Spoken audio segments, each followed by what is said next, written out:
احادیث کو جب ہم دیکھتے ہیں تو احادیث کے اندر کچھ چیزوں کی طرف نگاہ کرنا معصومین علیہ السلام نے عبادت قرار دیا۔ جب ہم سرور کائنات کی بارگاہ میں چلتے ہیں تو اللہ کا نبی یہ کہتے ہوئے ہمیں خطاب کرتا ہے النظر الی وجہ علیہم عبادت، کہ میرے ماننے والوں، میرے امتیوں، یاد رکھنا میرے وسیع علی کے چہرے کی طرف دیکھنا عبادت ہے۔ یہ پہلا مقام گنتے جائیے گا۔ دوسرا مقام امام صادق علیہ السلام نے فرمایا ان النظر الی الکعبۃ عبادت،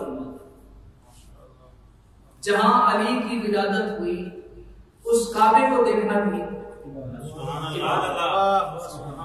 والنظر الی الوالدین عبادت، اس کریم ذات نے ہم میں سے ہر ایک کے گھر میں ہماری عبادت کا انتظام ایسے کیا، کہا اپنے ماں باپ کے چہرے کو دیکھو گے تو اللہ فرماتا ہے وہ بھی عبادت ہے۔ اور اسی فرمان کے ذیل میں امام نے فرمایا والنظر الی الامام عبادت۔ اب امام چاہے امام علی ہوں، چاہے امام حسن ہوں، چاہے امام حسین ہوں، یا وقت کے امام زمان، گویا ان 14 ہستیوں میں سے جس ہستی کی طرف بھی نگاہ کریں گے تو آپ کی یہ نگاہ کرنا اللہ کے نزدیک عبادت کا درجہ ہے۔ اور یہ حدیث میں نے آپ کے سامنے بیان کی، یہ فروض کافی جلد نمبر ہے 4 صفحہ نمبر 239 اور حدیث نمبر ہے 5۔ اب ایک مرحلہ آگے بڑھتے ہیں۔ اس کے بعد امام صادق علیہ السلام کی ایک اور حدیث ہماری نظر سے گزرتی ہے۔ امام نے فرمایا النظر فی المصحف من غیر قراءۃ عبادۃ، اگر کوئی بندہ اپنے ہاتھ میں اللہ کی دارائل کتاب اٹھاتا ہے اور کتاب پر صرف نگاہ کرتے ہوئے آگے بڑھتا چلنا جاتا ہے اور کچھ پڑھتا نہیں ہے، امام فرماتے ہیں اس صامت قرآن کی طرف بھی نگاہ کرنا عبادت ہے۔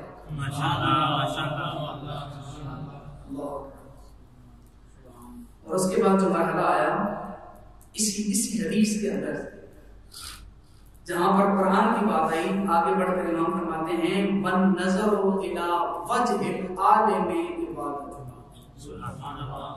مکتب آل محمد کی ترجمانی کرنے والا اگر کوئی عالم کہیں بستا ہو، امام فرماتے ہیں اس عالم کی چہرے کو دیکھنا بھی اللہ کے نزدیک عبادت کا درجہ رکھتا ہے۔ کتنا بڑا مقام ہے مکتب اہل بیت کی ترجمانی کرنے والے۔ اور اس کے بعد امام نے فرمایا اسی حدیث کے اندر النظر الی آل محمد عبادت، آل محمد کی طرف دیکھنا بھی عبادت ہے۔ اور یہ حدیث من لا یحضر الفقیہ جلد نمبر 2 صفحہ نمبر 205 اور حدیث نمبر ہے 2144۔ اس سے آگے بڑھتے ہیں۔ اب یہ مقام شمار آپ نے کرنے ہیں کہ ہم کتنے مقام ہمارے پاس احادیث کے اندر آپ ہیں کہ جن کی طرف دیکھنا اللہ کے نزدیک عبادت شمار ہوتا ہے۔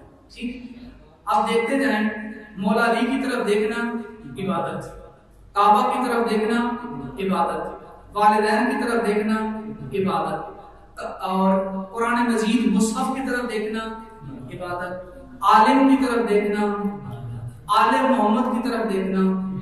آل محمد کے ذہن میں ایک اور حدیث بھی آپ کی سماعتوں کی نظر کر دوں کہ امام رضا علیہ السلام نے فرمایا النظر الی ذریتنا عبادت، ہماری ذریت کی طرف دیکھنا عبادت ہے۔ امام فرماتے ہیں بل النظر الی جمیع ذریت النبی، کہتے ہیں یہ سلسلہ رکا نہیں ہے، قیامت کا سورج طلوع ہونے تک سورہ کوثر کی تفسیر جب تک چلتی رہے گی،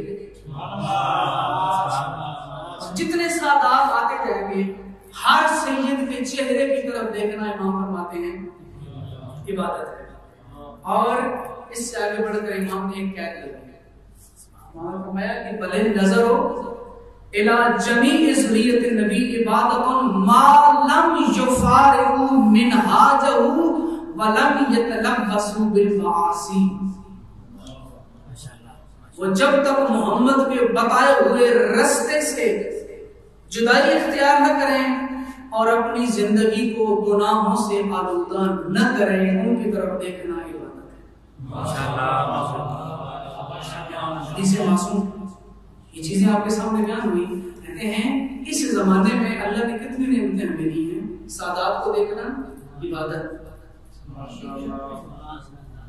کتاب کو دیکھنا عبادت، اور اس سے بڑھ کر آپ علماء ہیں، کبھی کبھی مجلس تیار کرنے کے لیے ذکر مولا علی کہیں کہیں آپ لکھتے ہیں، کہیں کہیں کیا ہماری تو زندگی کے ہر صفحے پہ ذکر علی مربوط ہے۔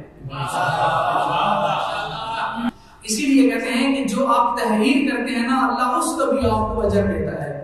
اور حدیث پیغمبر پہ ہے، نبی اکرم نے فرمایا تھا کہ من نظر الی کتابۃ فی فضائلہ غفر اللہ له الذنوب التي اکتسبها بالنظر۔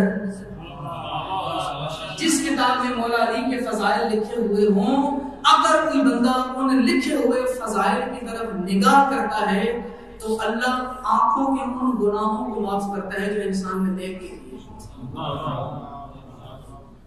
یہ ساری چیزیں عبادت، جن میں سے ایک والدین کے چہرے